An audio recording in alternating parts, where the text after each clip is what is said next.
Capítulo 19. Alcançar a paz. Parte I. O corpo incorruptível. Do ego vieram o pecado, a culpa e a morte, em oposição à vida e à inocência, e à vontade do próprio Deus.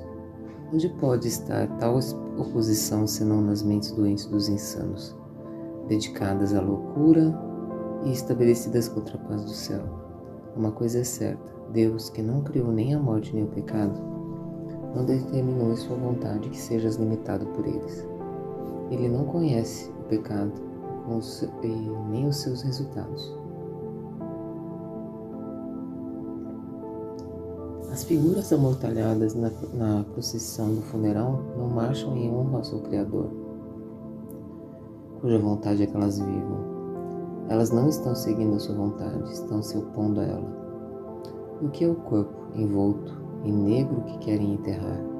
Um corpo que dedicaram à morte, um símbolo de corrupção, um sacrifício ao pecado, oferecido ao pecado para alimentá-lo e mantê-lo vivo como uma coisa condenada, amaldiçoada por aquele que a fez e lamentada por cada carpidor que olha para ela como para si mesmo.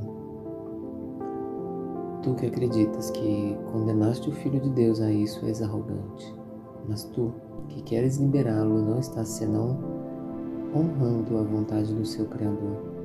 A arrogância do pecado, o orgulho da culpa, o sepulcro da separação, tudo isso é parte da tua dedicação não reconhecida à morte. O cintilar da culpa que colocaste sobre o corpo quer matá-lo, pois aquilo que o ego ama, ele mata em obediência a si mesmo. Mas aquilo que não lhe obedece, não pode matar. Podes te dedicar a outra coisa que manteria o corpo incorruptível e perfeito na medida em que é usado para o teu propósito santo. Pode, por si mesmo, não é corruptível e nem incorruptível. Não é que pode ser corrigida. Não é nada. É o resultado de uma diminuta ideia louca de corrupção que pode ser corrigida, pois Deus respondeu a essa ideia insana para sua própria, uma resposta que não o deixou e que, portanto, traz o Criador a consciência de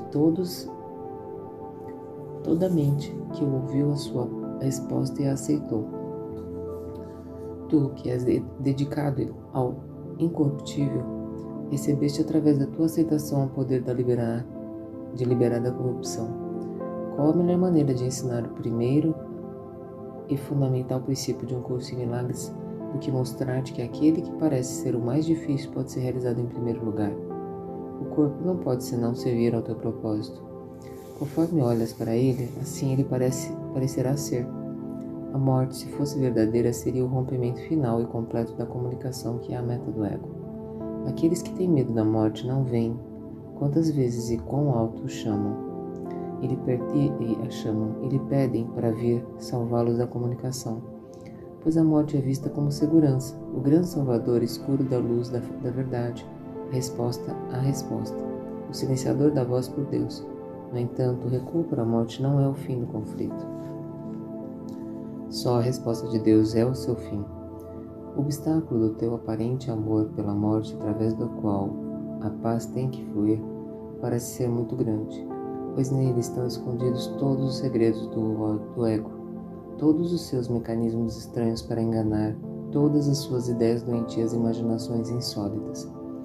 Aqui está o ponto final da união, o triunfo dos feitos do ego sobre a criação, a vitória da ausência de vida sobre a própria vida.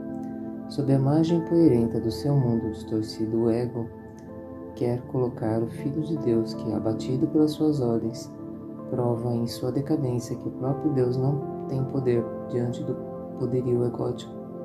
É incapaz de proteger a vida que ele criou contra o selvagem desejo que o ego tem de matar. Meu irmão, criança do nosso Pai, isso é um sonho de morte. Não há nenhum funeral, nem altares escuros, nem mandamentos sinistros, nem rituais distorcidos de condenação aos quais o corpo te conduz. Não peças para ser liberado disso, mas liberta-os das ordens sem misericórdia e sem esperança que impuseste a ele, e perdoa-o pelo que ordenaste que ele fizeste. Ao exaltá-lo, ordenaste que ele morresse, pois só a morte poderia conquistar a vida. E que outra coisa senão a insanidade poderia contemplar a derrota de Deus e pensar que é real? O medo da morte desaparecerá quando seu apelo ceder ante a real atração do amor. O fim do pecado que se aninha em quietude na segurança do teu relacionamento, protegido pela tua união com teu irmão e pronto para crescer e tornar-se uma força poderosa para Deus, está muito próximo. A infância da salvação é cuidadosamente guardada pelo amor, preservada de todo pensamento que iria atacá-la e quietamente aprontada para compor a tarefa poderosa para a qual ela te foi dada. O teu propósito recém-nascido é embalado por anjos, nutrido pelo Espírito Santo e protegido pelo próprio Deus. Ele não necessita da tua proteção, ela é a tua, pois é imortal e dentro dele está o fim da morte. Que perigo pode assaltar os totalmente inocentes? Que pode atacar aqueles que não têm culpa? Que medo é capaz de entrar e perturbar a paz da impecabilidade? Aquilo que te foi dado, mesmo em sua infância, está em plena comunicação com Deus e contigo. Em suas mãos diminutas, ele segura em perfeita segurança cada milagre que vais apresentar oferecido a ti.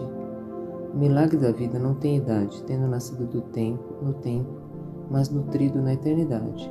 Contempla esse infante a quem deste um lugar de descanso através do teu perdão ao teu irmão, e vê nele a vontade de Deus. Aqui renasce o bebê de Belém, e todos aqueles que dão abrigo a seguirão, não a cruz, mas a ressurreição e a vida. Quando qualquer coisa te parece ser uma fonte de medo, quando qualquer situação te afeta aterradoramente e faz o teu corpo tremer e suar frio do medo se abate sobre ele, lembra-te de que isso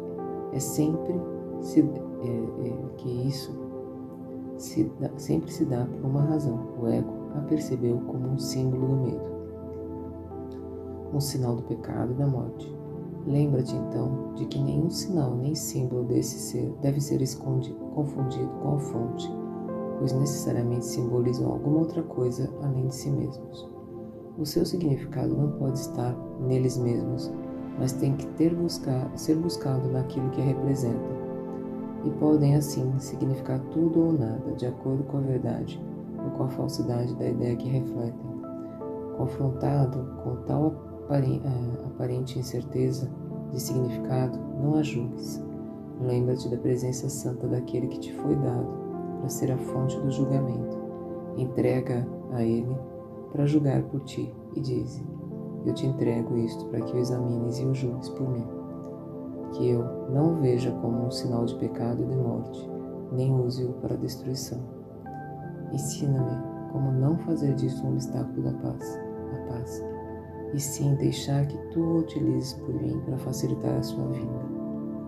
Fim da leitura de hoje. Livro de exercícios, lição 166. As dádivas de Deus me são confiadas. Todas as coisas que te são dadas, a confiança de Deus em ti é sem limites. Ele conhece o seu filho, ele dá sem exceções, sem nada guardar que possa contribuir para a tua felicidade. E, no entanto, a menos que a tua vontade seja una com a sua, as suas dádivas não são recebidas. Mas o que te faria pensar que há outra vontade que não a de Deus? Aqui está o paradoxo sobre o qual se baseia a feitura do mundo. Esse mundo não é a vontade de Deus, e assim não é real. Entretanto, aqueles que pensam ser ele real ainda não podem deixar de acreditar que existe outra vontade que conduz a efeitos opostos àqueles que são a vontade de Deus, ou a sua vontade. E isso, na verdade, é impossível. Mas toda mente que contempla o mundo e o julga como certo, sólido, digno de confiança verdadeiro, acredita em dois criadores, ou em um só, ele próprio sozinho, mas nunca em um único Deus. As dádivas de Deus não são aceitáveis para ninguém que mantenha essas estranhas crenças. Ele não pode deixar de acreditar que aceitar as dádivas de Deus, por mais evidentes que venham a ser, por maior que seja a urgência com que é chamado a reivindicá-las como suas, é ser pressionado à traição de si mesmo. Ele tem que negar a sua presença, contradizer a verdade, sofrer para preservar o mundo que fez. Aqui está o único lar que ele pensa que conhece. Aqui está a única segurança que acredita poder achar. Sem o mundo que fez, ele é um proscrito, sem lar e cheio de medo. Não reconhece que é aqui que ele é, de fato, cheio de medo e também sem lar. Um pária vagando tão longe de casa, há tanto tempo fora, que não reconhece que esqueceu-se de onde veio, para onde vai e até mesmo quem realmente é.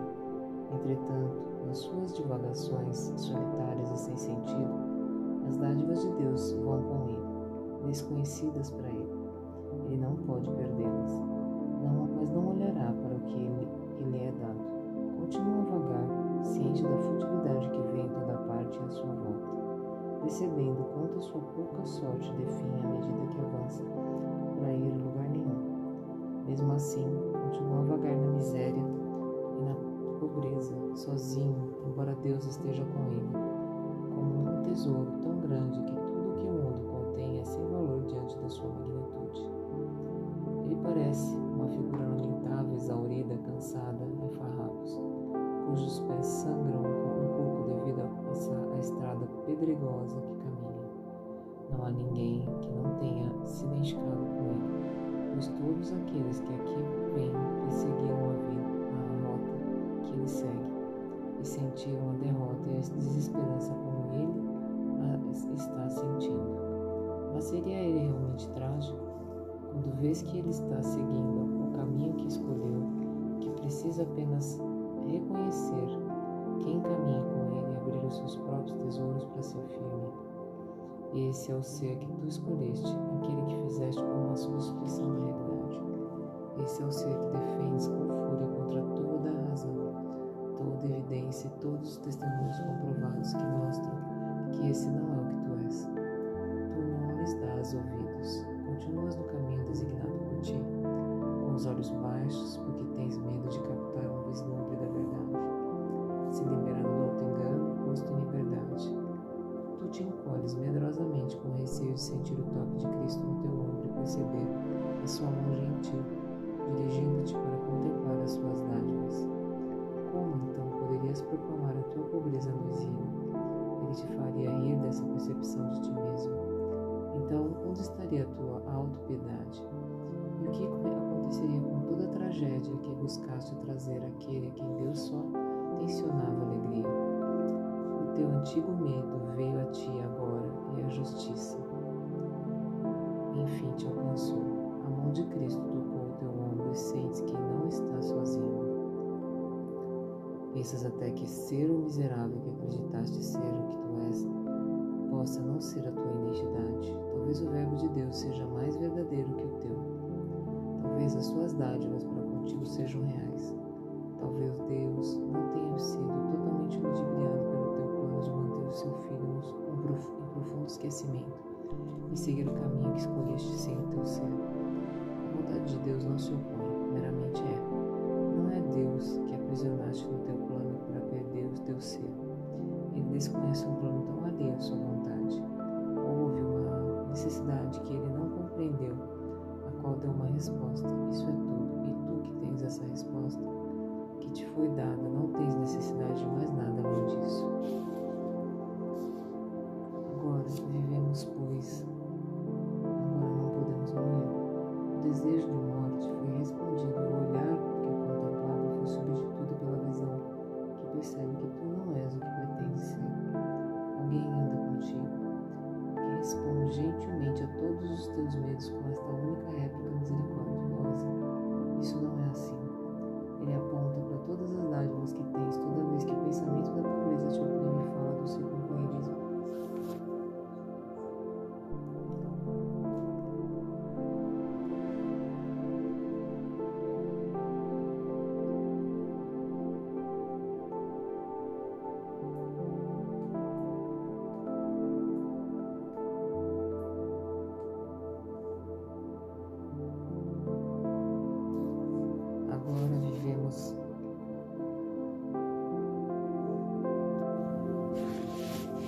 Agora vivemos, pois agora não podemos morrer. O desejo da morte foi respondido e o olhar que contemplava foi substituído pela visão que percebe que tu não és o que pretendes ser. Alguém anda contigo, que responde gentilmente a todos os teus medos com esta única réplica misericordiosa: isso não é assim. Ele aponta para todas as dádivas que tens toda vez que o pensamento da pobreza te oprime e fala do seu companheirismo, quando te percebe solitário e amedrontado. Entretanto, ele ainda te lembra de mais uma coisa que havias esquecido, pois o seu toque fez com que sejas igual a ele. As dádivas que tem não são só para ti. O que ele veio te dar, agora tu tens que aprender a dar. Essa é a lição que a sua doação contém, pois ele te salvou da solidão que buscaste fazer por esconder-te de Deus. Ele te lembrou de todas as dádivas que Deus te tem dado. Ele também fala do que vem a ser a tua vontade quando aceitas essas dádivas e reconheces que são tuas. As dádivas são tuas, confiadas aos teus cuidados para dar a todos aqueles que escolheram a estrada solitária da qual escapaste. Eles não compreendem, apenas perseguem os teus próprios desejos. Agora és tu quem lhes ensina, pois aprendeste com Cristo que há outro caminho para que sigam. Ensina a eles, mostrando-lhes a felicidade que vem àqueles que sentem o toque de Cristo e reconhecem as dádivas de Deus. Não deixes o pesar tentar-te a ser infiel para com tua confiança. Os teus suspiros passarão agora a atrair as esperanças daquele que olham para ti em busca da sua liberação. As tuas lágrimas são as suas. Se estás doente, estás apenas recusando-lhes a sua cura. Aquilo que tem medo apenas lhe ensina que seus medos são justificados. A tua mão venha a ser aquela que dá o toque de Cristo, a mudança da tua mente venha a ser a prova de que aquele que aceita a dádiva que Deus jamais pode sofrer coisa alguma. A função de liberar o mundo da dor te foi confiada. Não atraias, passa a ser a prova viva de que o toque de Cristo pode oferecer a todos.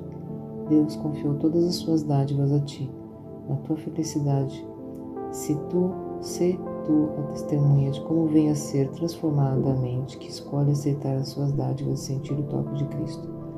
Essa é a tua missão agora, pois Deus confia a doação das suas dádivas a todos aqueles que as receberam. Ele compartilhou a sua alegria contigo, e agora vais compartilhar com o mundo. Fim da leitura de hoje.